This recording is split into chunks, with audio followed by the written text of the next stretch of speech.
part of the point of what I've presented was to stimulate ideas, to stimulate discussion about why is it that we can put the same two materials in different machines and get different results. And I think it has to do with the motivation for why we're doing the friction testing in the first place. If we want to study the behavior of the interfacial condition, the behavior of shear of the various materials, that's one motivation. If we want to study the behavior of the materials in a particular mechanical environment, that's another reason to study the friction using different types of machines. So that's basically all I wanted to leave with people. Thank you. Good. Let that be an example to everybody. My work is on molecular scale tribology, which is perhaps quite different from most of what we've seen so far. And I do it with Steve Brendle at the University of Illinois. Can you use the microphone, please? Talk into the microphone. Oh. I do my work with Steve Brendle at the University of Illinois, and we're doing molecular scale tribology, not bulk at all, and we actually ask the question, what is the lubricant doing in a contact? And we incorporate a rather idealized system, and remember this is an experiment, not a simulation, where we place a lubricant between atomically smooth mica surfaces and shear the system. And this can be a low molecular weight material such as dodecane or octamethyl cyclotetrasiloxane, or a larger molecular weight such as a polymer polyphenyl methylsiloxane. And what we see typically are two different responses. If we're in the range of 50 to 20 angstroms apart, we typically see a liquid-like response with very high viscosities and nonlinear viscoelastic behavior. And if we push it in even more, we see a solid-like behavior where we see stick slip and very solid-like. Just to finish up, this is some of what we see for a liquid-like material, dodecane, 27 angstrom film. And you can see that on a log scale, the viscosities are horrendous compared to the bulk viscosity. We also see a power law shear thinning, which we have yet to completely explain. And the turnover region indicates a relaxation time on the order of a few tens of milliseconds that we're still not quite sure what the reason is. Thank you.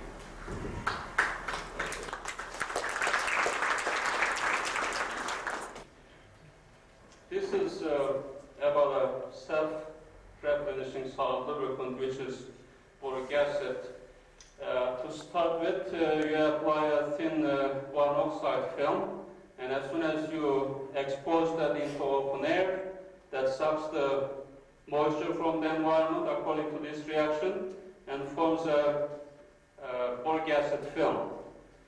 And if you do a pin on this test on that, depending on the load, one can get friction coefficients as low as 0.025, and that is because of the layer structure of solid boric acid film, as shown here. And if one goes further to look at the wear track, one can see evidence of crystallites aligned parallel to the sliding surface, as well as some evidence showing intercrystallite slip. And if one runs a series of tests as a function of different contact pressure, as was illustrated by several presenters before, and the behavior of solid boric acid lubricant is no different from those of mud disulfide or other solid lubricants. In another word, friction coefficient decreases as pressure increases, as shown here. And the shear strength of boric acid is similar or close to that of mud disulfide, namely 23 megapascal. Thank you.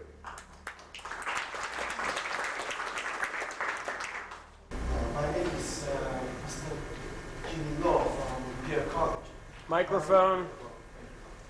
Microphone. My work is actually involves surface chemical and surface mechanical properties of carbon fibers. In order to look at the surface chemical properties, we use inverse gas chromatography technique. But in order to look at the surface mechanical properties, we perform some sort of fiber-fiber friction experiments by using cantilever type of apparatus, which was developed by Professor Tabor many years ago. And Professor Tabor also did some work on the friction, specifically on friction of carbon fibers. And in my case, in my future experiments, I will perform experiments under vacuum conditions in order to look at the monolayer surface properties of carbon fibers. And also, at the same time, we have to compare the results obtained from the adsorption data by TC technique, and using that piece of data to work out the adhesion, work of adhesion between single fibers.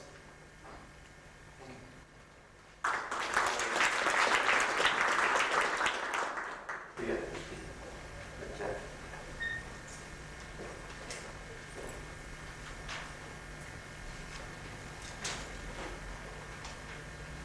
I would like to show you what we have done in analyzing the very fine fiber system, which is the friction of ski on snow. So if you are really interested to know why snow is white, why snow makes sliding, come to our poster. And we'll try to show you some experimental and analytical data concerning the strategy of experimental optimal design. It takes into account different aspects of soil materials and ski waxes, which is quite old natural ski lubricant.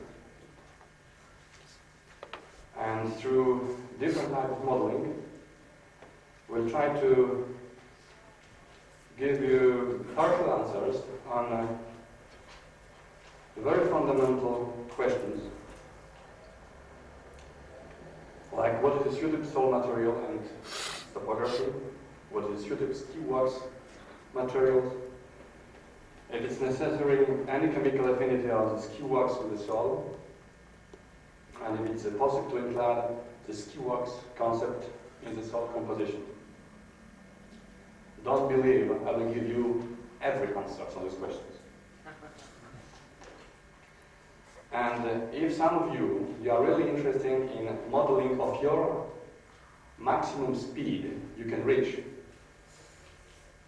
sliding on the biggest slopes in Alps, we can do some numerical simulation for you, and we can predict your maximum speed, which probably will be not so high as this one, which is something like 220 kilometers per hour. But you will have all scientific data in order to understand how this kind of modeling system can be done with a 2 days knowledge of tribology on snow. Thank you very much. Allow me one question, Dr. Mathia. I'm sure I'm not the only one who's curious. What is the top speed of downhill racers? It depends on skier. Yeah, but tell me a good number, a representative. Today it must be something like 250. Kilometers an hour? 250, that's 100 and... No, of course, 170 miles an hour?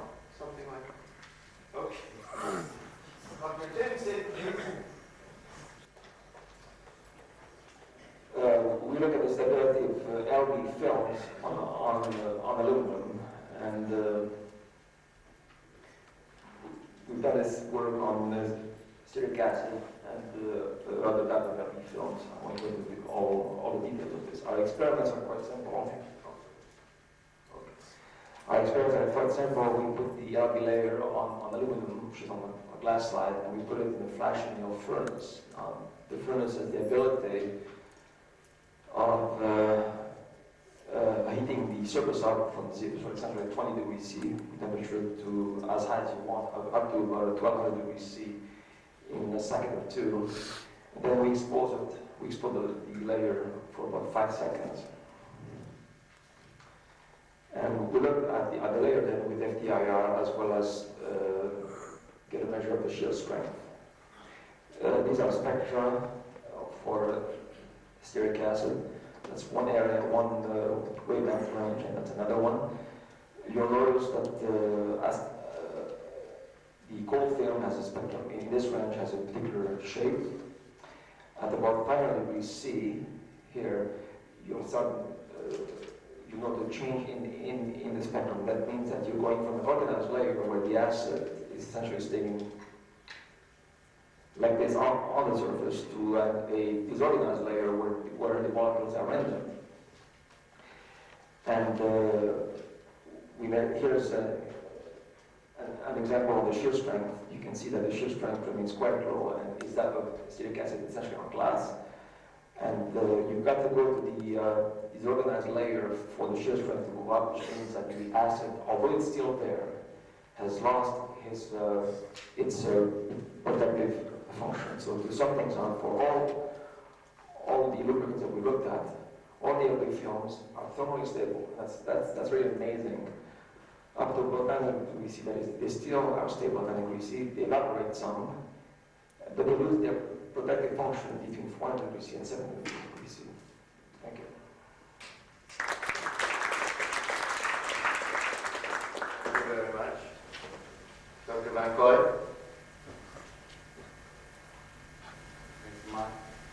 Okay, my name is Irwin Singer from Leuven University, Belgium. I will be talking about ternary titanium nitride coatings related coatings. These are coatings used for drill enhancements. They enhance the performance of drills on so-called drills on tools. We are looking at titanium nitride and the ternary ones like titanium aluminum, titanium iodium, also titanium carbon nitride. They're deposited by PVD technique. I will be giving you some results for ball and disc experiments for aluminum and steel. When you wrap such a hard coating against steel, in the first case, predominant feature of the test is particle formation.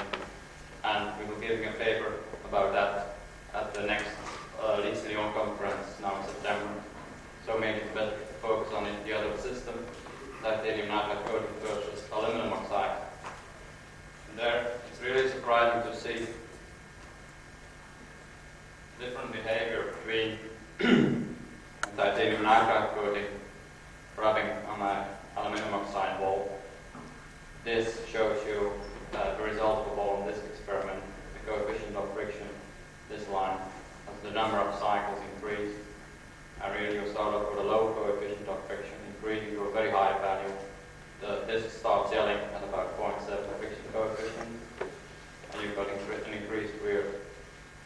And that is what you would expect really to do some abrasive wear of the titanium nitride coating. However, surprisingly, that's the point of my poster. It turned out that if we tested titanium carbon nitride coatings, you got rather a coefficient of friction as a function of time, and instead of increasing, it decreased to a very low value. And we wanted to know the reason for that, because that's very astonishing. And when you looked at the wear debris, it looked suspiciously black. In contrast to the wear debris you get in a titanium nitride film, which is mainly titanium oxide. We could show by doing some Raman spectroscopy analysis of the wear debris, somewhere over here. Right. That besides the usual peaks of titanium oxide, you've got when you're creating the debris in case of titanium nitride rubbing, you additionally had peaks at wavelengths which would be familiar to people involved in carbon-like, diamond-like coatings, namely peaks at 1382, 1600 centimeters to the -1. Concluding from these experiments, we have a solid fabricated film of something which looks like graphite type. Thank you.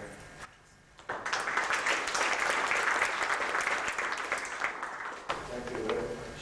Dr. Thomas.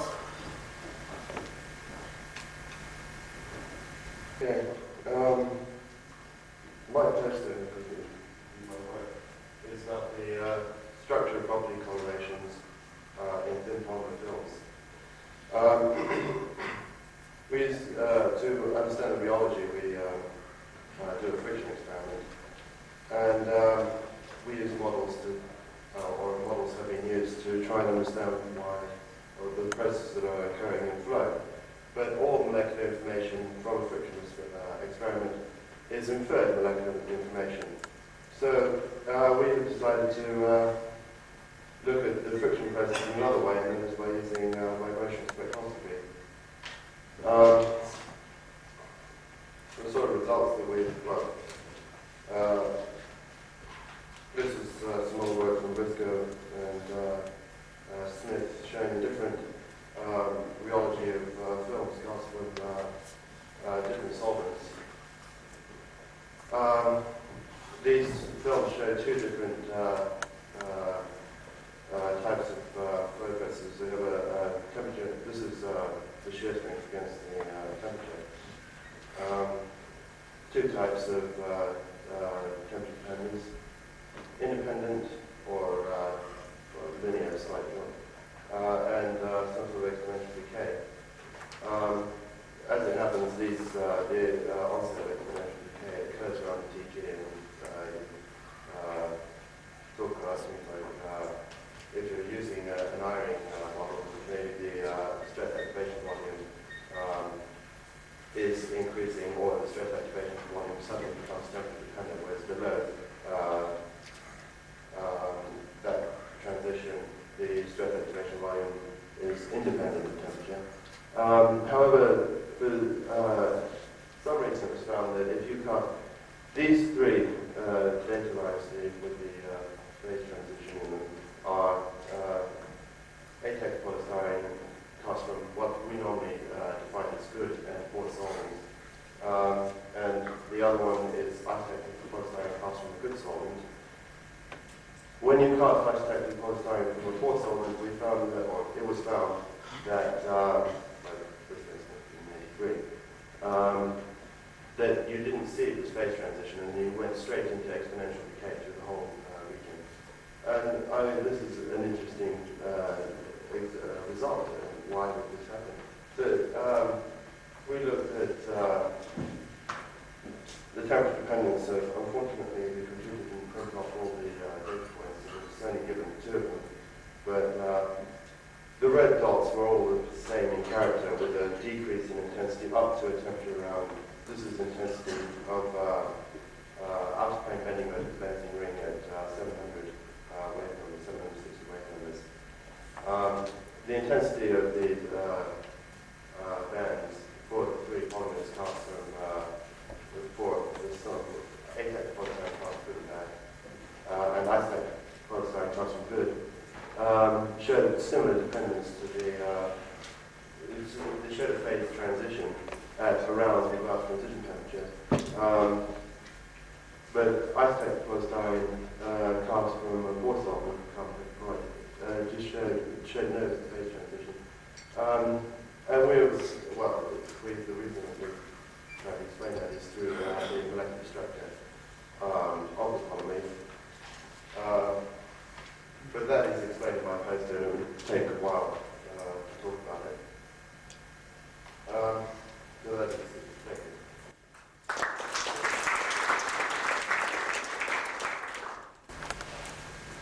Okay, Dr. Klaffke, do you wish to talk about the poster now? I want to give you some more experimental results concerning the influence of humidity, as Professor Fischer and Dr. Singer has told you yesterday. And I want to show you some experimental results concerning transition phenomena, especially in fretting wear. Fretting is a special kind of tribological damage occurring in vibrating drive contacts. And in pin-on-disc tests with a ball of flat geometry, you find for a large variety of materials, as well for steel against steel, as for steel against different ceramics, as for ceramics against ceramics, transition phenomena. That means your tribological behavior, friction and wear, starts with a certain characteristic and then suddenly changes to a very different characteristic. The coefficient of friction can be changed by about 1 order of magnitude, and the coefficient of wear can be changed by more than 3 orders of magnitude, only by changing the humidity.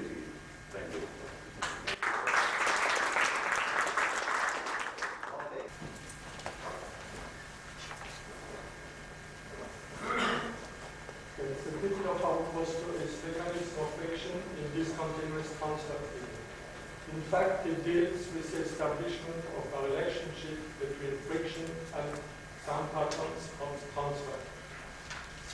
Roughly speaking, if we rub a compact made of graphite on smooth surfaces, we obtain a transfer film made of discrete particles. Using image analysis, it is possible to quantify this transfer film and, for instance, to determine the area fraction covered by the transfer particles and also the distribution of the particles. By varying the parameters like temperature, normal load, and the surface characteristics of the disk, we change these characteristics, and for instance, we could show that the particle density is a function of something which is maybe surface energy of the disk, and also influence the particle size distribution, whilst the finite size of the particles is more or less determined by environment and the normal load. But the poster which we will present mainly deals with the establishment of a relationship between friction and transfer. And this was long a difficult subject. And now we could find that it is possible that there exists a linear relationship between the area fraction and the frictional force, providing that we are doing some restrictions. The first restriction is that we have to distinguish between the populations of particles which are large enough to have a load carrying capacity. It's then possible to obtain a linear relationship, but also we have to consider only populations which have the same particle size distribution. In other words, this means that we use the same surface characteristics of the disk, which were variative only by varying the polishing techniques.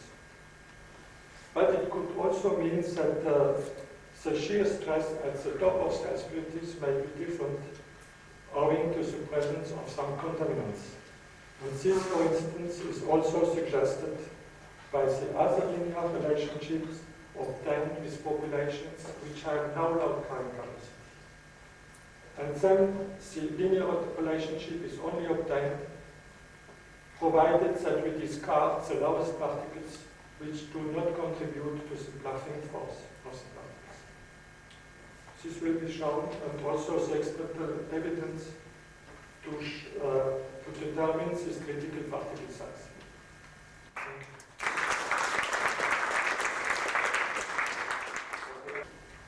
Good morning. I'm going to present both a poster and a short video on dynamic friction of scratching studies in the scanning electron microscope. And it's more a presentation of a method than of any results, as the equipment is still under construction.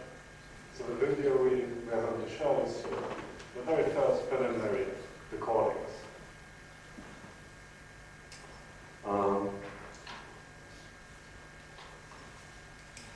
The test equipment is sort of styles and flat configuration, or you can have any two bodies pressed together, and then you move the flat specimen under the other. And you can observe this from different angles by tilting the whole specimen stage. You can change your working distance as well. You can move your lower body in both directions, like this. And also you can change your load and the sliding speed. You keep your stylus or whatever you have as a stationary member centered in the view while you translate the load specimen. And everything is motor manipulated. We have a number of small electrical motors in the vacuum chamber. It seems like the practical magnifications we will be able to use are somewhat better than 10,000 times during the video recordings. When you're making photomicrographs, you can go up even higher. get good resolution. We must measure the forces using strain gauges. The sliding speed interval is somewhere between 1 and 1,000 microns per second. And the temperature range is room temperature, or if you use a heating stage, maybe up to 500 degrees Celsius.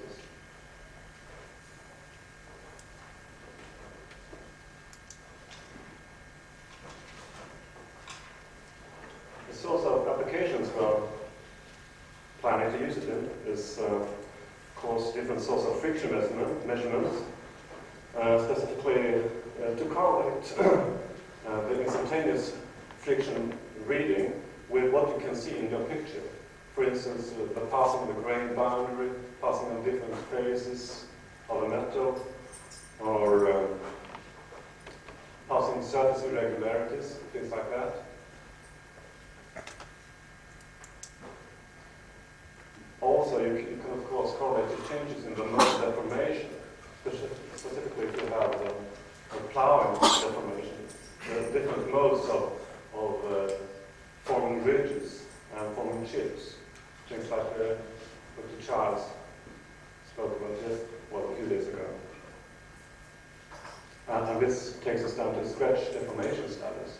Of course, the different modes of scratching deformation, either on plastic materials or brittle materials. Also, you can make scratch testing or coating adhesion. That's another area, really. That's as you may be familiar with, something used a sort of critical load for coating failure as a mode of adhesion of a coating. And this takes us down to the next point, which is the mechanical post-evaluation of tribal layers. It could be, for instance, the sort of layers that Professor Fischer talked about yesterday. If you form, let's say, a silicon layer on silicon carbide, you can go in with the stylus as a probe and test the ductile or brittle response when you scratch over it. And you can do this in high resolution and find very small spots. Also, we have an idea of testing the adhesion between the fiber and the matrix in a metal matrix composite by sort of pulling the fiber out of the matrix. And the video, which we'll show you, is about 5 minutes long, and it shows the general appearance of the equipment and also a few minutes of our very first experiment, which is the diamond tip ploughing in a copper surface. Thank you.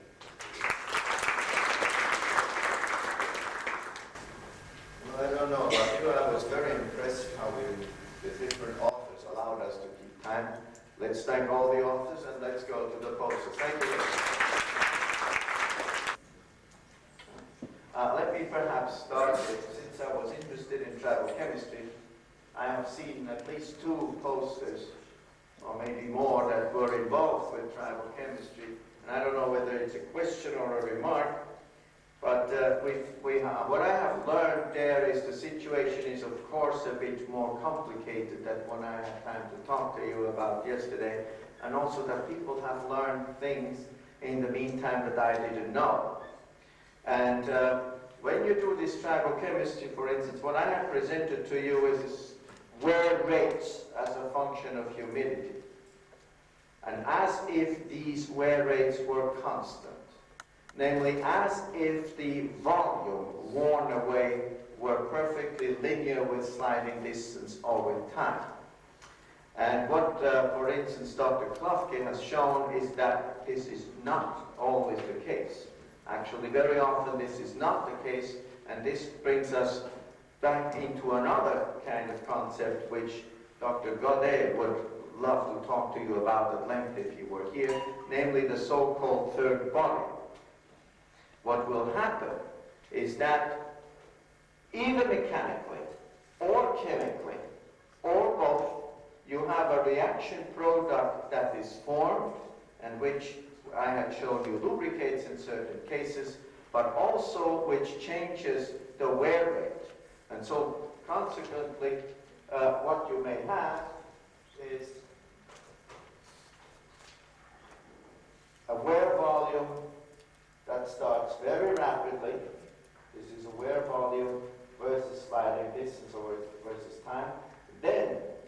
stays in the contact and establishes a protective layer so that the wear volume then increases very slowly. And it is quite important in the experiments, as Dr. Klaffke showed, for instance, that you try as much as possible to measure the instantaneous wear rate in continuous measurement, because if you come and do a measurement here, and a measurement here, and you show the slopes, what you actually are going to show is something like that, and you are going to be pretty much mistaken.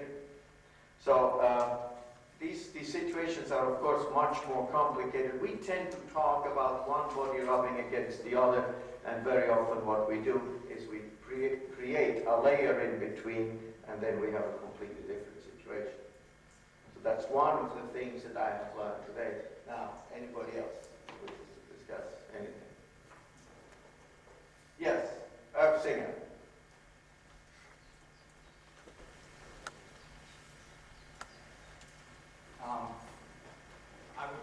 I would like to comment on one of the posters, which unfortunately I haven't had a chance to speak to the person who gave the poster, Eric Vancoille. Last year we presented a paper on the friction behavior and chemistry of titanium nitride and titanium carbide sliding against sapphire. And the objective of that paper was to try to understand why the friction coefficients undergo the changes that you saw. And we came up with some results using the same kind of techniques I talked about with moly disulfide. And I thought I'd just present what they were. As with moly disulfide, where we started with a coating at different riders and used diffraction analysis in the transmission microscope to identify phases. And we did not plan this, believe me, I just happened to have this from a previous talk. We also started with both titanium nitride coated steel and titanium carbide coated steel and ran through the same type of analyses. Without going into detail, we got much higher friction with steel against titanium nitride because the transfer film that formed immediately was without going into detail, it was essentially a alpha Fe2O3 structure, raw medieval structure, but there's an ilmenite phase that is solid soluble with that. Anyway, this turned out to lead to very high friction as the debris got generated because there was a reaction between steel and the oxide on the titanium nitride coating. However, when we rubbed sapphire against titanium nitride, we got very low friction. The numbers you got actually from 0.05 up to about 0.15. And there we identified a continuing accumulation of titanium oxide, rutile as seen in the transmission microscope. And as more rutile formed on the slider, we got debris falling off. In fact, this model, which I talked about, was actually done for that. That is, the titanium nitride substrate developed a titanium oxide layer. That is well known. This oxide layer was sheared, and if we could stop the test within 10 cycles, we saw a titanium oxide layer with the auger. It was probably no more than 20 to 50 angstroms thick. If we continued rubbing 30, 100 cycles, the friction would start to climb as this layer thickened and small pieces of titanium oxide transferred to the substrate. I have a paper to that effect. I simply want to mention, and it's not easy to show here, so I'll just hold it up. We have quaternary phase diagrams to account for the phases formed. By looking at titanium nitride in its oxidized state, which is one of the surfaces of this pyramid, and then accounting for the fact that you have either aluminum as the fourth element or iron, you can actually do what I showed in my lecture to predict the most stable phase under those reaction conditions. And those are the phases we saw in the transmission microscope. So the same type of thermochemical approach that I presented with the moly disulfide, we have found operable for titanium nitride and titanium carbide. What's interesting about your result is that you seem to see a carbonaceous film, which may be diamond-like carbon, and it would be interesting to see what subtle chemistry allows one to get from titanium carbide, titanium nitride, which leave oxides, to the carbon nitride leaving a hydrocarbon. Is it moisture, for example? Anyway, it's very interesting work, and I think that this tribochemical approach may come to grips with the type of transfer films you're finding. Thank you very much for the comment. Somebody else was before. Still wants to talk? Or should we let that lead back? I don't want to talk. Go ahead. I want to ask Irwin a question, I think. Irwin, would you see amorphous or near amorphous diamond-like films in a TEM using electron diffraction? I think that it's invisible, and maybe the same mechanism could be invoked in both situations, but that phase is invisible pretty much in the TEM. You're right. For the phases that we found in the TEM, the type of rutile form, etc., it was an excellent approach. You're right, there may have been phases that we didn't see. For the phases that we didn't see, we now use micro-infrared, which is what I presented of Tragott Fischer's work. And I think doing that complementary, and by the way, we did see the TiO2 rutile with the Raman in our techniques. We didn't see adventitious carbon against high nitride, but I never thought to do it against high carbide. But yes, from the analytical point of view, I would certainly recommend both Raman, IR, if you have a microscope, and TEM with Auger. Do anything you can, because that's the only way you're going to avoid missing important phases. Anybody else?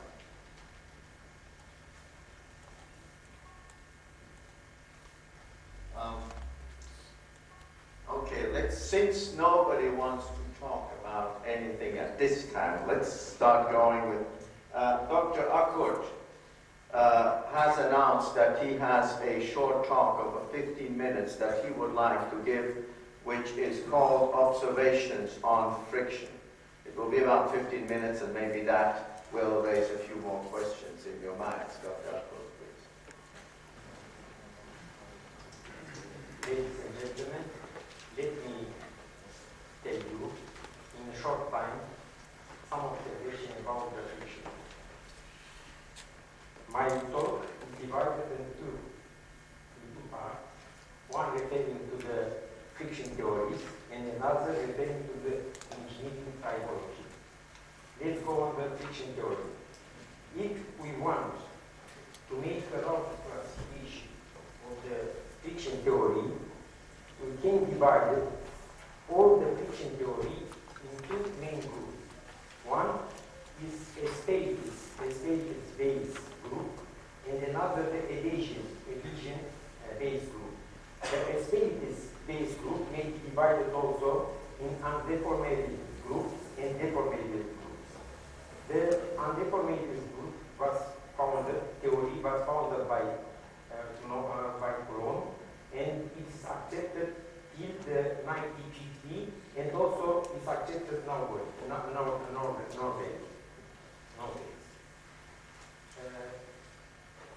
The deformable friction theories accepted the Asperities deformation may be elastic, elastoplastic, and plastic. This theory and all this group of theory have developed in the last time and teach a very high scientific level, and they use the continuum mechanical equation and the friction theory also. Here was presented some paper about this theory, Johnston, Child, and Greenwood, about this aspect of the deformation of the asperities. Another group, adhesion, maybe was founded by Tabor in 1950, as well known, and it was developed in the transfer line theory. It was founded by Briscoe, Check, and other scientific men. About this classification, I want to point out two questions. One question is about the Coulomb law.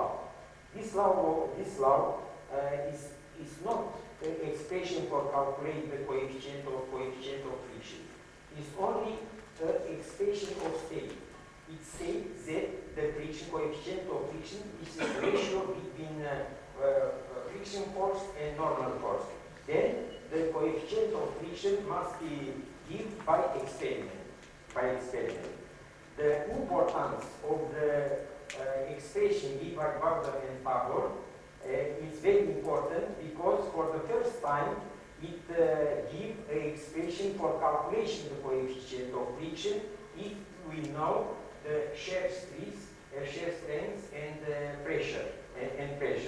And another importance of this expression is it correlates for the first time the relation between mu and an intrinsic property of material, which is the shear strength.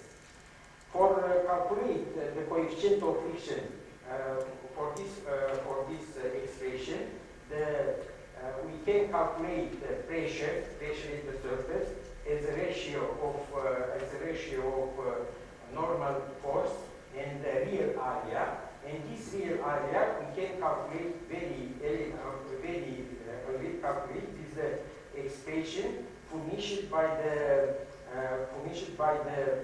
theory, deformable theory. Also, in this session, Polak presented us a very good paper about the aspects of the addition theories.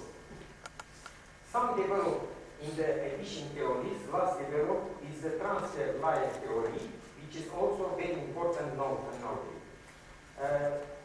The second question when I want to point out here is this is not very distinction, we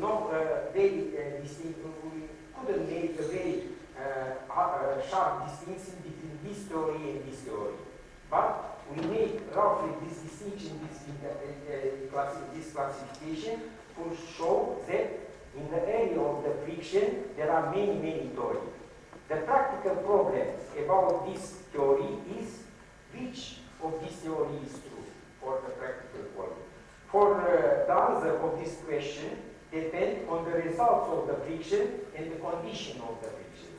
As we well know, the results of friction, direct results is the wheel. There are another results such as heat, but we consider here only the wear. And we know that the wear, it is not one kind of wear, there is more kinds of wear, but I want to classify these kinds of wear also in three main groups. One is adhesion wear, another is speeding, and another is abrasive wear. Adhesion wear may be normal, time-dependent, it is time-dependent one, and maybe non-time-dependent, catastrophic ones, calling and scuffing. Pitting represents, in fact, the surface cutting, and abrasive wear is done by the foreign particle which is between the rubbing surface. I want to point out that all kinds of friction have a very determinate kind of wear. But in some cases, in the same system, we have many kinds of wears. For example, if we take a gas and the contact between two gears, when I saw it, we have such a kinematic situation. This contact in the pitch point is full rolling movement, and in to the top and bottom of the piece, it is rolling and sliding. And sliding increase to the top and to the bottom. When I examine the aspect of this kinematic, and then we have here rolling friction and sliding friction. When I examine this case on the wear cases, we see that in where we have full rolling near the pitch line, we have the fatigue. It's a surface fatigue. There are pitting and adhesion or catastrophic adhesion falling and scuffing at the bottom and at the top of the piece. Now, let's go on the condition of the condition of the friction. But I want to point here only the important condition. One important condition is the material. Material differ each other from their structure. They may be crystalline, semi-crystalline, or amorphous, and dependent on this crystalline, differ also their behavior. Their behavior may be elastic, elastoplastic, and viscoelastic. Another condition very important in the definition of the friction is the state of surface. In the real part, in the real pieces, the surface or the body is quite different from the bulk of the body, because the surface is formed, includes layer, a damaged layer, which is the effect of the machining system, which damaged layer included crack, void, residual stress, and so on and so on. And this is not a symmetric and very symmetric system. And over this damaged layer, there are oxide layer, and also there is a random absorption layer by the oil molecule, water molecule, and another kind of liquid. And about this one, we heard yesterday a very good talk by E. Fischer. I want to say, in some cases, we harden the surface. That the surface, the hardness of the surface is quite different for the hardness of the bulk material. For this reason, I recommended, not recommended, this is very, I couldn't recommend, but I think that the hardness, the shear stress, the compression stress, which is a parameter in the Johnston and the Greenwood theory, maybe not all the bulk material may be affected to the surface parameter, because when I saw the surface is very quite different from the bulk. Now, if we name this surface, this absorbance as a natural layer, the role of natural layer is to avoid direct contact with the body and decrease the friction. This is a real part. So, when we have a contact between two bodies, their situation is represented here, and we have only body-to-body contact only in some point when the natural layer is broken. So, this is the situation, in my opinion, in the static state and after running, first time after running, but after this, in the normal running, all these phenomena in the contact is transformed in a transfer layer. And the friction is become like this. This is very similar. This is a solid lubrification, which you heard a paper by Singer, solid lubrification. In my opinion, the difference between solid lubrification and transfer layer is that the solid lubrification is an organized solid lubrification, and the transfer layer is formed itself. For this, it is a random solid lubrification.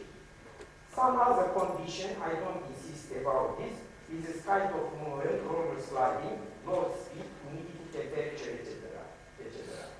So, from this point of result of friction and condition of friction, we may take some conclusion about the friction theory. So, first conclusion is the friction is only a result of movement, and it is not a very defined entity of material, such as, for example, stress on strain. We have the formula, we can calculate very easy this, but not the friction. So, in the definition of friction, must be taken into consideration all the above conditions, especially the surface state. The second conclusion, all the theories are partially true. They complete each other. But in some condition, one of them has the priority.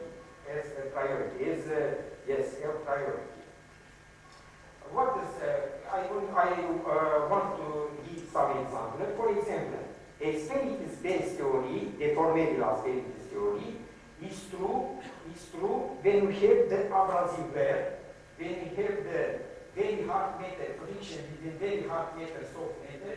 This is demonstrated very well in this demonstration, in the computer simulation. It is demonstrated this one, and in cutting. In fact, all the theory, this is based on spiritus theory, represent the cutting phenomena. On another aspect or the importance of the spiritus theory is about the hydrodynamic and elastohydrodynamic lubrication. In these cases, we must calculate critical film thickness, and we know when the film thickness is more than critical film thickness, the hydrodynamic and elastohydrodynamic are formed. So, for calculation of this critical film thickness, we are need the theory of this theory of asperities.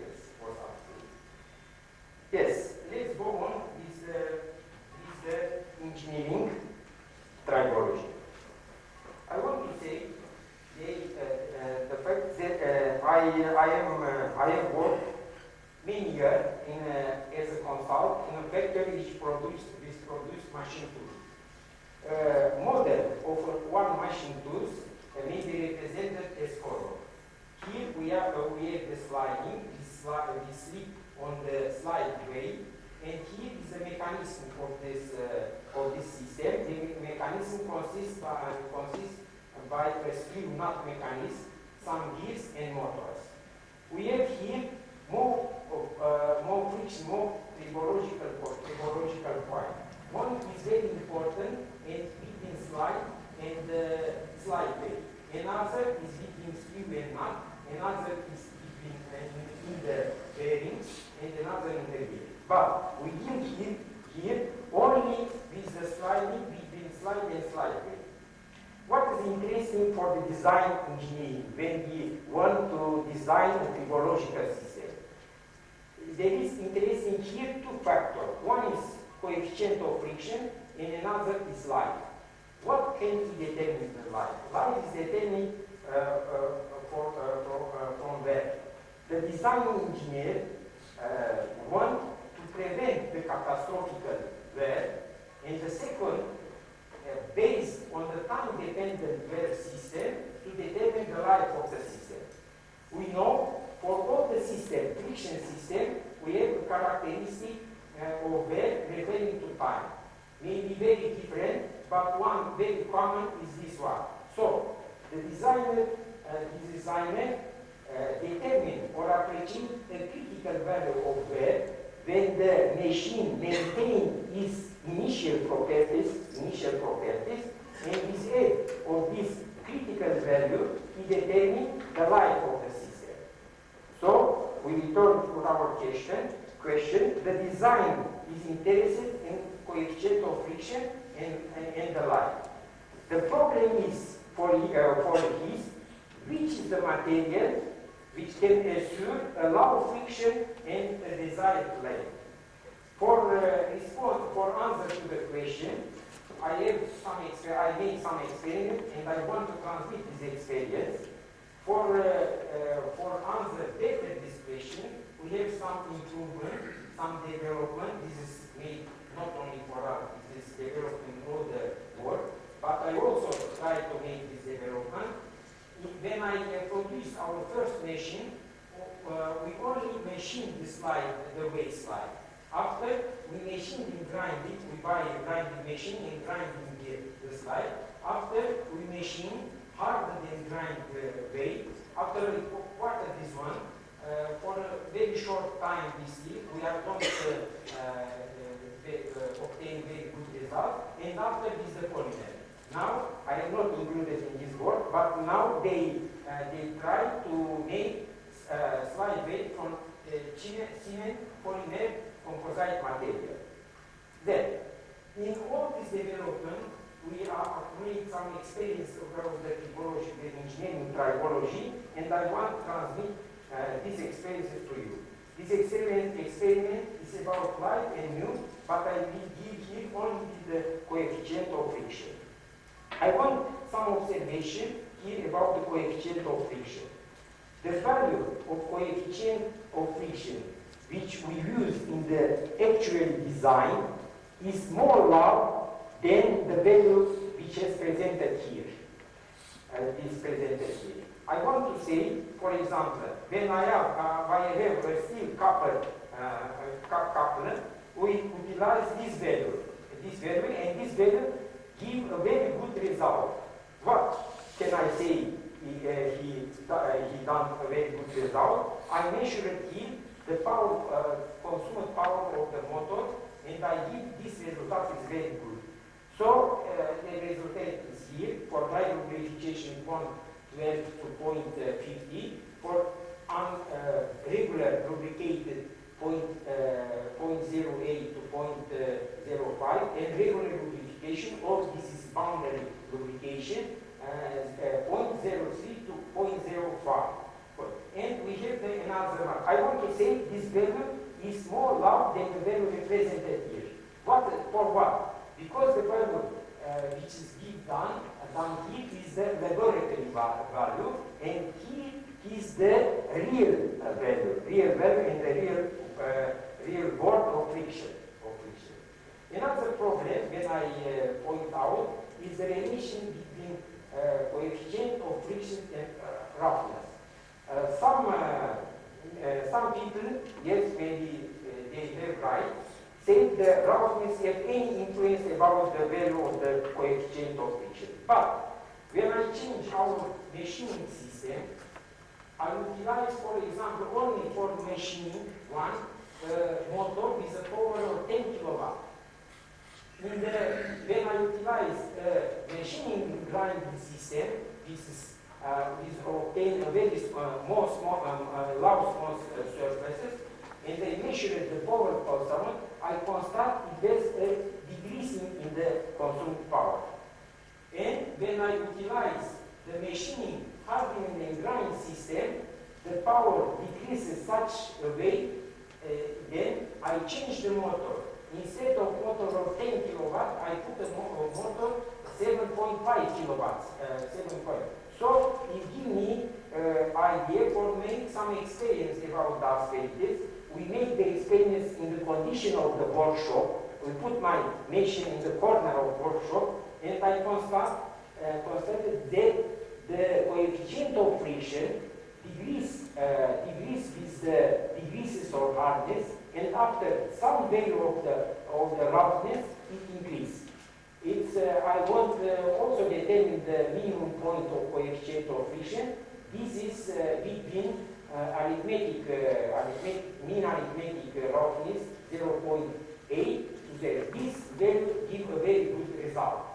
Another problem is the hardness. It is stated in any book, in any paper, that the hardness of the surface may have some influence about the coefficient of friction, but I constate that the hardness of the surface, not of the body, only of the surface, also decrease the value of the coefficient of friction. Last point, when I want to present you, is the relation between mu and time. It is said also here that the coefficient of friction increases with the time. Some author did this one. But after our observation, long time observation of our product, I constate that the coefficient of friction after sharp decreasing, this represents the static and kinematic coefficient of friction, it maintains more time their value. It is not approximately constant, it's very slightly decreased, but after one time, maybe increase the coefficient of friction. But this increase of coefficient of friction may be signal of a beginning of wear out or another damage. This area, when the coefficient of friction becomes steady, it demonstrates the formation of transfer layer. So, the increase of friction in a system in the advertisement that something goes wrong, so must we take some measure. As a last point, I want to explain my appreciation for all the papers presented here. All are very well organized and have a high scientific level. Also, I want to congratulate the organizer of the ASI Friction Conference for giving us the opportunities to know where the friction side is. Thank you for your attention.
I became an Irwin, and other people become Isaac, others become Irving.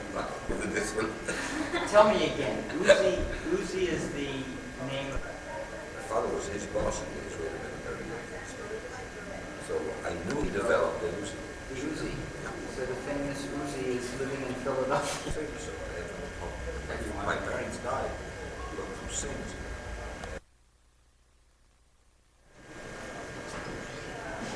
Well, it's one out of a thousand. That's right. In the past.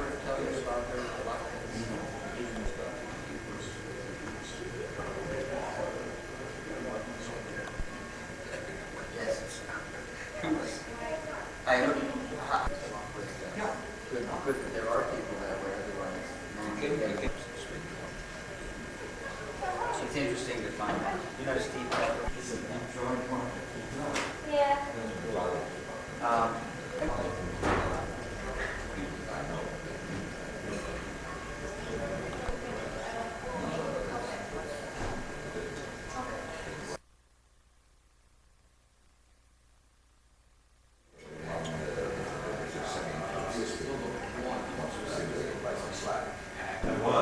Before it became NIST. I left just before it became NIST. That's interesting. How do you find out? It has some advantage. I had built up in government. So they start. The upper management was not interested. Was not very supportive in the mid-80s, early mid-80s. One was in chemistry. They eliminated the geology group, metallurgy division entirely. I heard that there was a position open at Ogletree. It's a different organization. It's a different organization. A different department.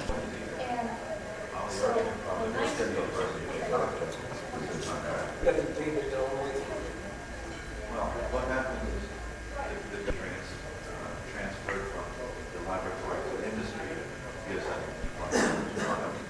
small projects. So, when you speak about profits, improvement in life,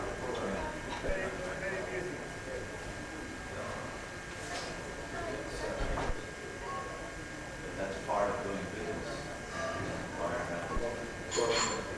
high school budget as well as small. So these are more than $5 million of subcontracts. that must be forever. It does. I don't encourage people who are anxious. Who's right there? What's happening? Where the field we're in. For example, there are people in the other, the lawyers rated such low priority. See, they kept it in the lawyer's office. These Texas, so happens to one of the nice that by Steve's college. That's great. As you say, people working as specialists in the area, All stuff. They don't live in the lab. Why the patents are good is searching. They go through 3 months in the lab. So they can search. I don't know. A lot of people feel that it's not. Oh yes, yes. Amazing. Apparently, every firm that has everything in its During place to start things off. Spin off.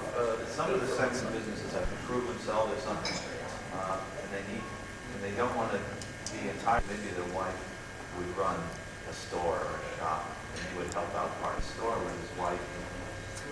Does that affect his working in the lab? Consultant. That's a good thing. We can do that as long as we got it for leave with no pay. Usually it's vacation time. So they're reasonable.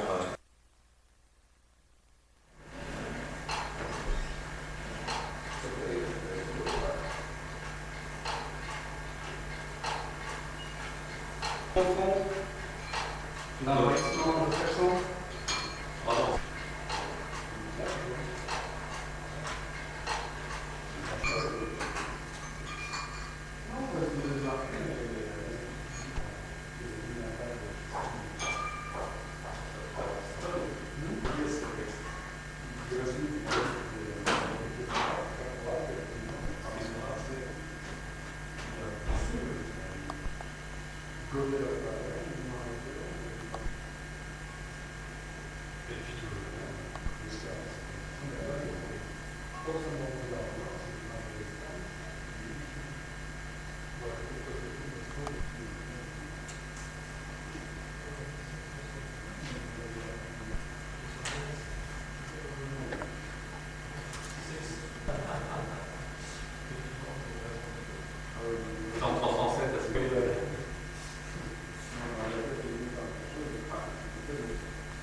Heavy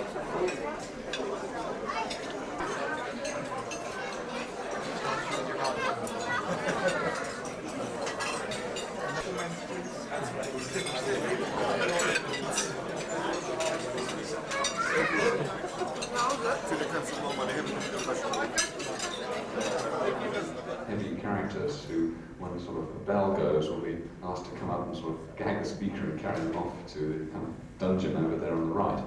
Well, I seem to have on the list here first Krim. Thank you, if you could start us off in exemplary fashion.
Exemplary exposition, I'm sure will be interesting poster afterwards. Well, next on my sort of hit list here, if we put it that way, is Akkurt, S. Akkurt. Thank you.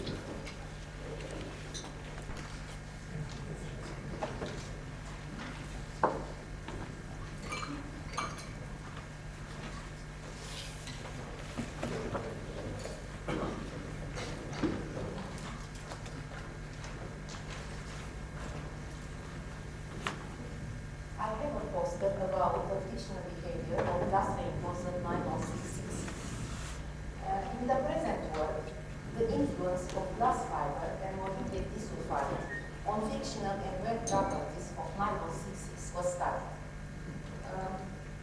For this main, 3 kinds of nylon 6/6 were used. 1, pure nylon 6/6, 2, nylon 6/6 with molybdenum disulfide, and 3, nylon 6/6 molybdenum disulfide, and reinforced with glass fiber.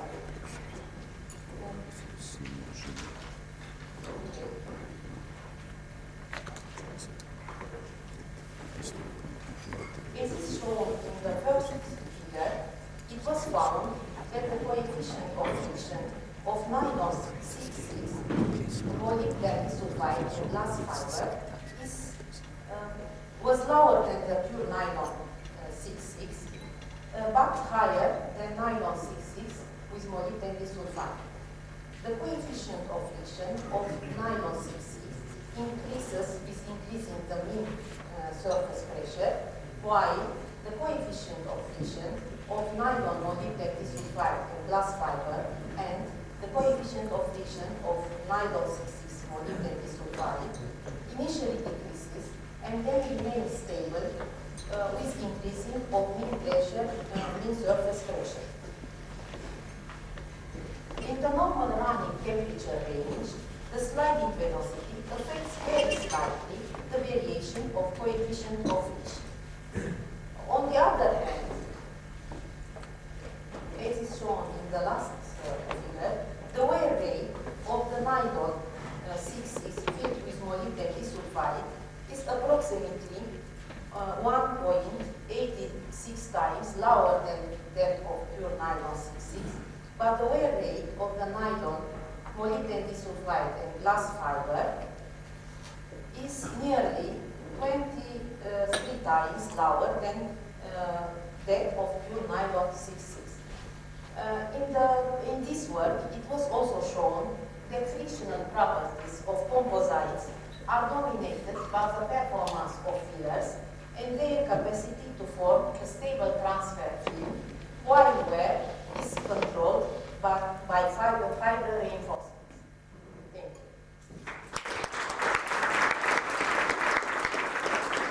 Next on the list is Burnham.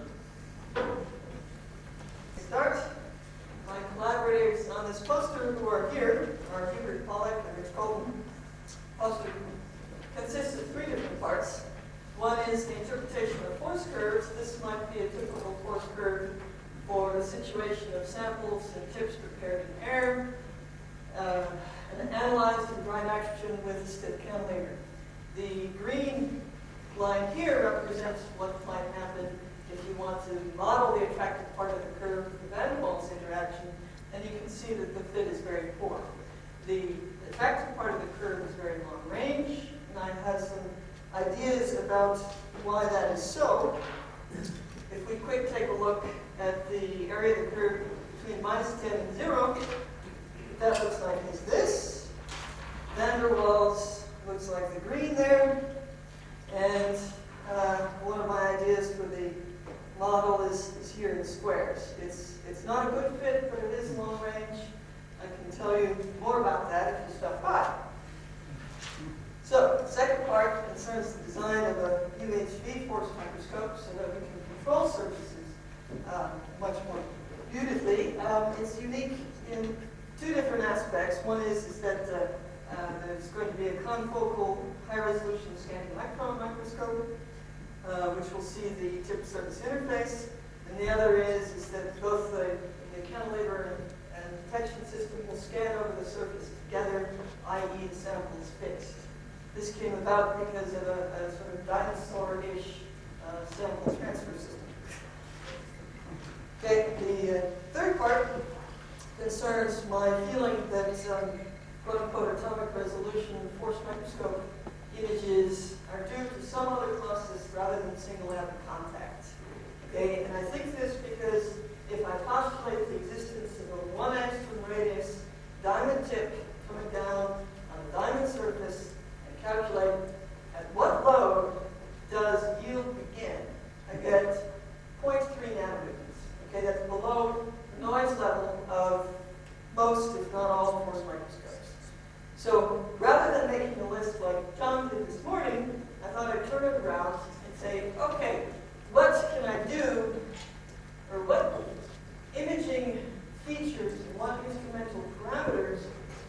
made me think twice about my belief that single atom contact is not possible. So if you believe that that's single atom contact is indeed what's going on, 15 seconds, then you should come look at my list of features and images and instrumental resolution properties. 4 seconds. So 3 parts are single atom contact, UHV force microscopy, and force curve interpretation.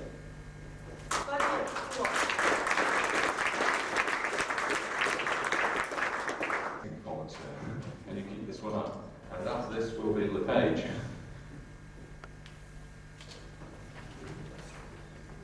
I'm interested in surface chemistry, and in particular in the surface chemistry of some of the types of materials used in boundary layer lubricants.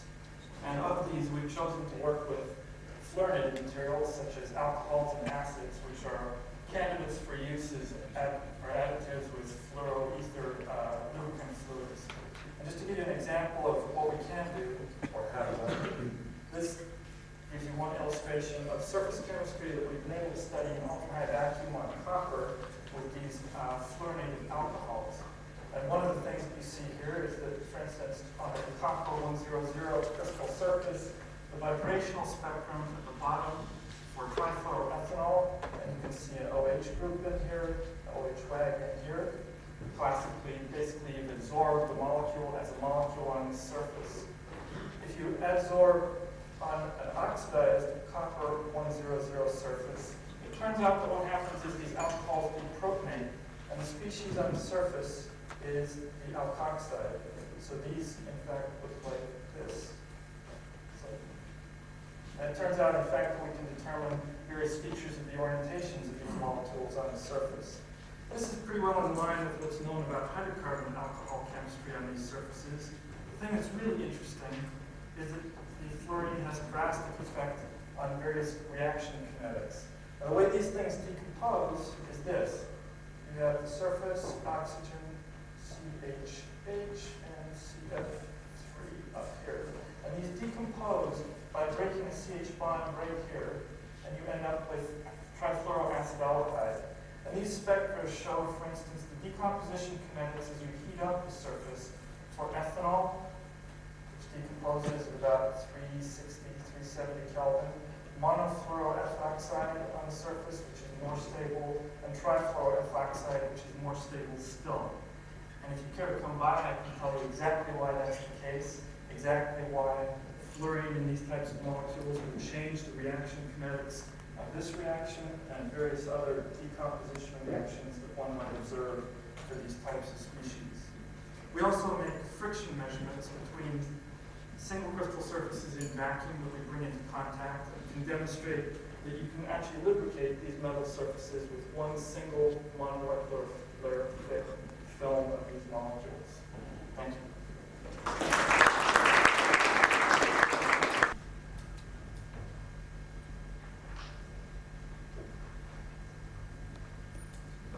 So the subject of my poster is to look at some relation between absorption and friction. It's well known that according to the various environmental conditions, the friction of graphite on graphite, for instance, may vary between a high value, 0.6, to a low value, 0.2. And when you are introducing some gases, oxygen, water vapor, or hydrogen on the surface. So we are looking at the various modes of this transition. And this transition, of course, is provoked by the absorption of the gases on the surface.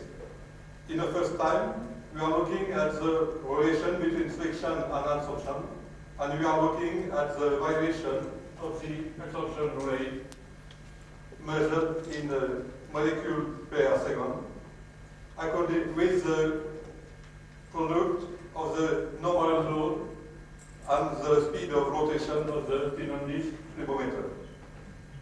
The rate of absorption is linearly dependent on the friction on the product here, and it depends strongly on the friction coefficient. For instance, for the high value, the real rate of the surface is high, and there is a great deal of absorption on the fresh surface. On the contrary, when the system is operating in the low value mode, there is no urea and the absorption rate is much lower.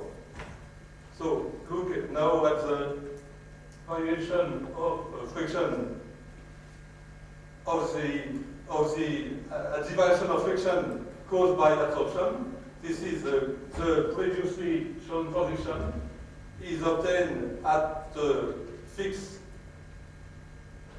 speed of rotation by rolling the oxygen pressure, and you have the critical pressure, which is valid while the oxygen pressure with the speed of rotation of the system.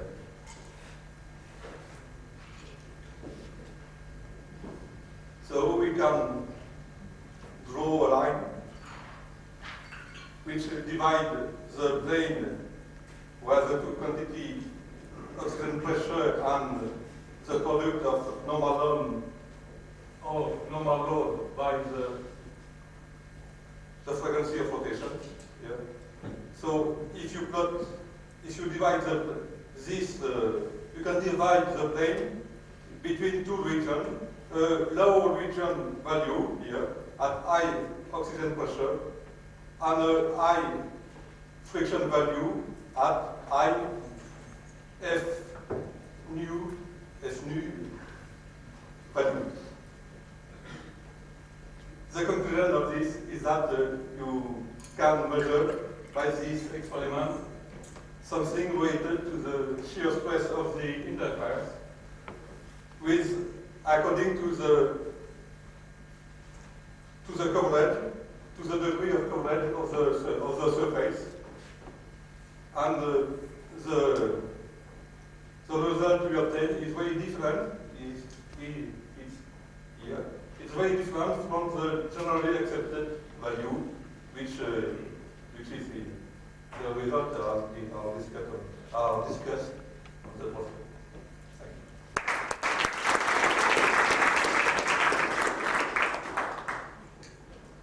Thank you. I must apologise for pronouncing the name in an anglicised fashion. After Mr. Johnston, our next speaker will be, I hope I've got this right, it's Mazuyer.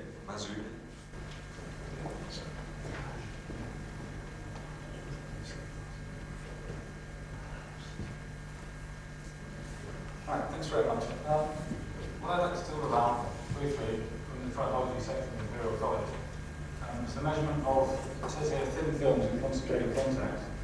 I've given this talk to tribologists in the past, and I usually have that written in there for tribologists, but for the people today, people get rid of that, because we're talking about a few nanometers, which for people interested in lubricants is pretty thin stuff. I should perhaps mention co-workers, Hugh Splanks, who's my boss at Imperial, Richard Wade, and Margaret Daring, who's here today, and we'll tell you something about the use of this technique of liquid crystals if you're interested. So what have I done? It's a new technique for measuring film thicknesses in concentrated contacts. That's in operating EHD contacts. So the question arises, why use an EHD contact? Duncan Gellman showed a graph earlier in the week of time against film thickness available. And Duncan Gellman was involved in producing all the equations that predict film thicknesses very well for continuum mechanics-based systems. But when we get down to a few molecules worth presently contact, the continuum assumptions disappear and we don't know what's going on. So I wanted to have a look at that. My reason for using the EHD contact, it's an attractive test chamber because we can get realistic bearing pressures of the order of gigapascal, shear rates of 10 to the 6, 10 to the 7 seconds. And although it's glass on steel, we've got at least 50% of the surfaces involved with contact of a realistic metallurgy. How does the new method work? Very briefly. Like that. Why? Two limitations to conventional optical interferometry. You've seen some of these put up further in the week. Number one, they have a minimum film thickness, a cut-off point of approximately 100 nanometers, and all the equations we know about, the Carson equations and so on, work very well above that.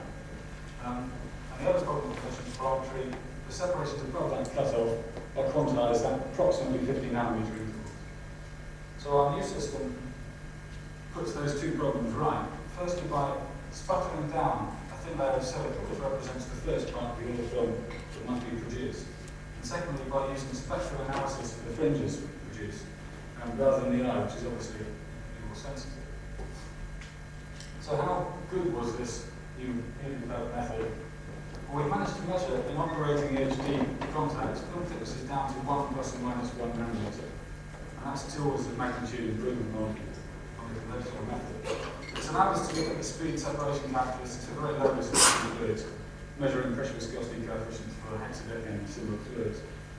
We've also been able to measure at the extremes of the technique, and it requires development obviously. At the extremes of the technique, we've managed to measure film thicknesses present with just monolayers of oiliness and boundary type molecules. As far as I'm aware, it's the first time it's been done. And with a number of place shots, we've seen unusual separations below a cutoff of about 15 nanometers. 30 seconds more? Minus 6. Thank you very much.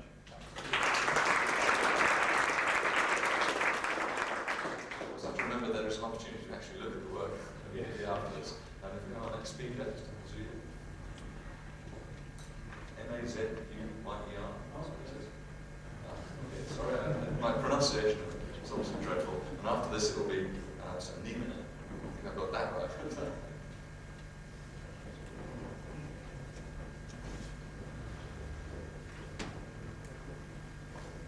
Yes, in fact, I won't present the poster.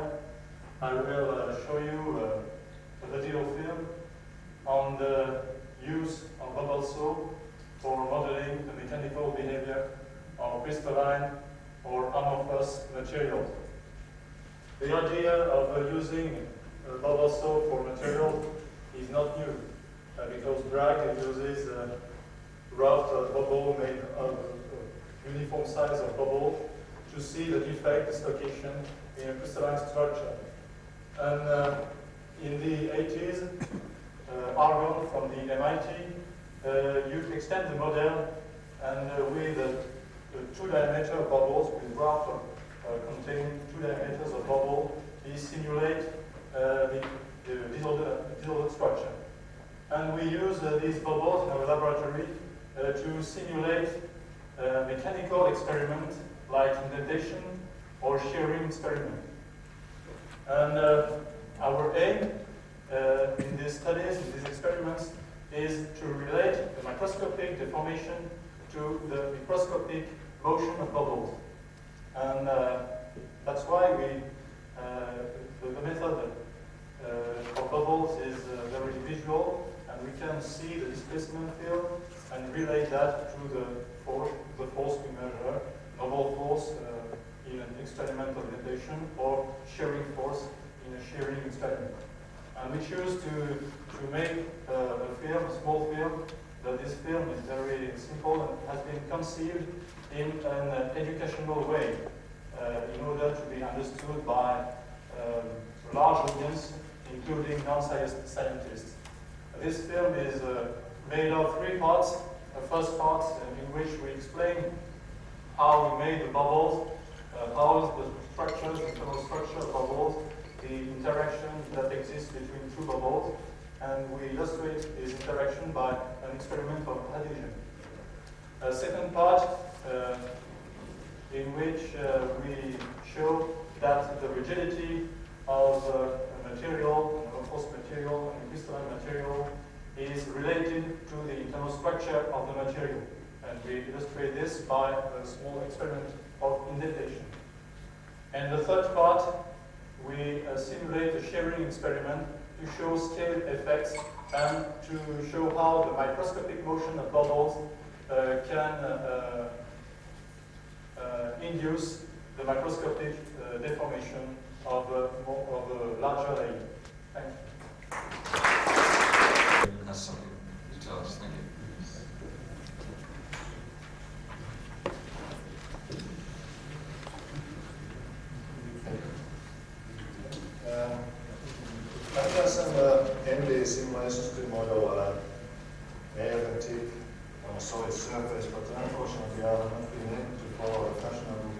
practice to visualize MD simulation with fascinating movies, so and I don't think you get very impressed by this kind of three-dimensional snapshots. To go forward, what is special in my simulations is that I'm using this kind of geometry where the tip and the substrate are inside the same simulation box. The tip is below the substrate, which is actually at the same time the tip holder, and I have very good boundary conditions to each direction, but these boundaries have shear boundary conditions, so that the simulation boxes are displaced with respect to each other, and so this is very different from the approaches shown before. I also have a heat path here as Marcel over the thermostat, and I have a constant load control by changing the size of the simulation box, and these are somewhat problematic things. And another problematic thing is that I calculate the load and the frictional force indirectly from the components of stress tensor of the tip, and well, this makes this even more complicated. It's a bit premature to talk about results because I got the first results about 1 week before I came here, but in my test runs I can see stick and slip behavior. I'm observing the frictional force, and I see structural changes only at the very top of the tip, and the substrate seems to remain rather undamaged. But to conclude, I'm mainly able to describe a method so far, and not so much talk about physical findings. More details I see at my post. Thank you.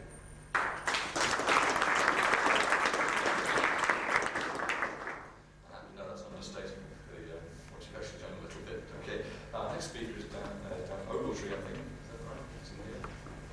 Okay, and there's been a fair amount of work done using scanning tunneling microscopy to make images of ordered arrays of molecules on surfaces. Liquid crystals on graphite, benzene on rhodium, copper thiocyanate on copper and other surfaces. Also things like adenine, guanine, cytosine, thiophene, the bases of DNA. So the obvious next thing you'd like to do is to image a single molecule on a substrate. And the slide.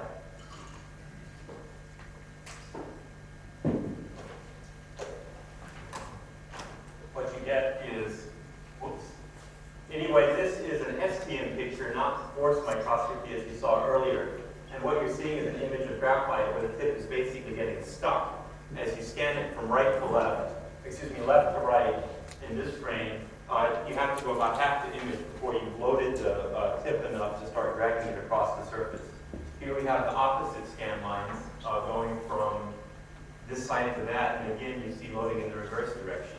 So this is a graphic example that you can have friction in scanning tunneling microscopy as well as a fairly significant thing, not just in force microscopy.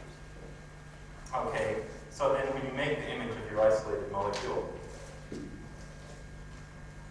get this. You see a flat picture, and the molecule falls off. And now you have basically two alternatives. The first alternative is to try to do something to reduce the interaction between the tip and the surface, or increase the interaction of the molecules with the surface. The second thing is to study friction. And so we've taken both of those. And so one of the things we did to reduce tip-surface interactions was do imaging at very large voltages and very small currents, so you could increase the gap resistance by several orders of magnitude. The second is to work on methods of chemically anchoring objects to be studied to the substrate, such as by building self-assembled monolayers, which are also interesting as model lubricants for friction. We also built a combined STM-AF band, so we can make simultaneous measurements of forces, currents, and distances to try to understand the mechanisms of STM contrast. And I have a poster which shows a variety of results from this kind of thing. One is some evidence which I think shows that in many cases for imaging in air or water, in other words, words, outside of ultra-high vacuum, there is repulsive contact between the STM tip and the surface. And we have some examples where we jammed the tip into the surface and backed it out, deformed the surface substantially, still got atomic resolution afterward, still could see point defects afterwards, so we think we had a completely elastic deformation of the surface. We also have anomalous and low barrier heights, STM-AFM approach curves showing the same case of forces, and some initial results on self-assembled monolayers on gold and silica and lactines up by the poster.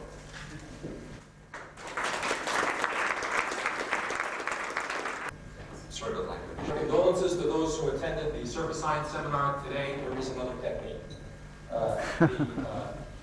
Over the last 2 days, we've seen numerous examples, both in Mark's work and Lucy's work and the work of Jacob, that molecules order in the interface between two very prominently flat surfaces. Lucy's work showed very dramatically that in order to predict those structures, one really needs quantitative information about the degree of interaction of those molecules with the solid surfaces, the ordering within the interface, and whatever chemistry or changes in molecular conformation may occur in the absorption process. This is not just a problem of academic interest. Real lubricant systems involve hydrocarbon fluids that contain an enormous number of additive systems. These additive systems interact with one another both chemically and physically. In the absorption of these components on the surface, something wins. And in the same situation as we have with these very smooth sliding contacts, what wins, in many cases, determines the properties of the contacts. What we need is a technique to in situ measure directly and quantitatively not only what absorbs, but its molecular structure and its chemical bonding. And I'd like to introduce you today to a technique called nonlinear sum-frequency generation, which is a technique involving nonlinear mixing of light at an interface.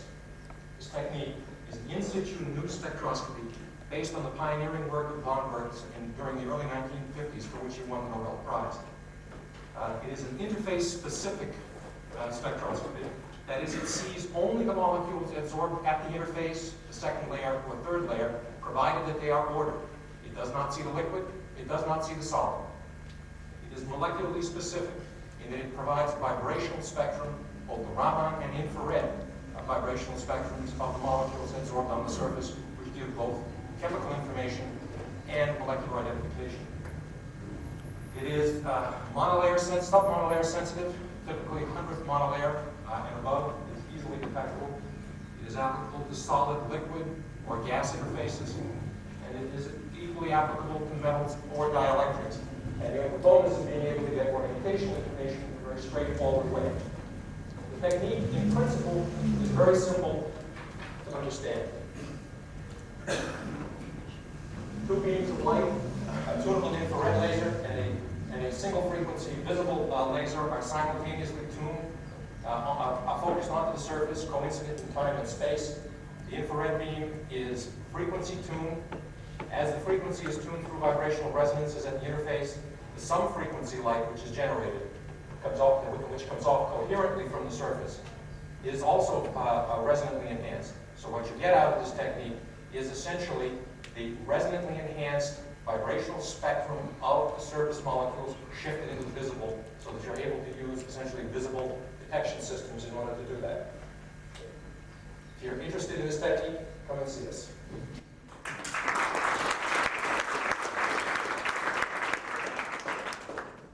Okay, my last speaker today. I wasn't sure when I came that I'd get a chance to speak, so I brought things as a poster. So I won't say anything, but I do have a 3-minute movie which I can show either now or later, depending what you want. Okay, I suggest at this point that, in fact, if people want to watch the video, they should come in this general direction, and then after this 3-minute video, there'll be opportunities for people to wander around the posters in general, and I suggest what we do then is we have, as the 18-minute show that was mentioned earlier, if anybody's interested, we've got some videos too. And the answer's about 8 minutes, and I didn't want to insert. To move. This wall is the one that's going to move, and it's labeled with a little yellow dot. You can see it sliding. The red and green just indicate what layer it's in, and they change color as they move. When they're stuck, now the walls are stuck together. If you look at the red ones, which are next to the bottom wall, which is shown in blue here, you'll see the red dots stay in the center of triangles, till it slides, and now you can see it really gets very disorganized. This is the melting we talk about as it slides forward. Now, once again, they're trapped in their positions. You see occasional excursions by almost the lattice constant. If you look down here, you see very nice lines of atoms indicating the order again. And the stress gradually builds up, and then you'll see melting, and you can see that the disorganization and the melting occurs in about 1 lattice spacement of advance. Basically, things get piled up to the top of potential wells, and when they cascade down, they do it in random directions and create a disordered state. And here, you probably have one more of these disordering transitions and hops. I think that's about it. The next thing I'll show you is similar, except instead of having monomers between the plates, there'll be, I believe there are 20 mers between the plates. I can't honestly remember. I'll have to try to count. And you'll see somewhat different motions.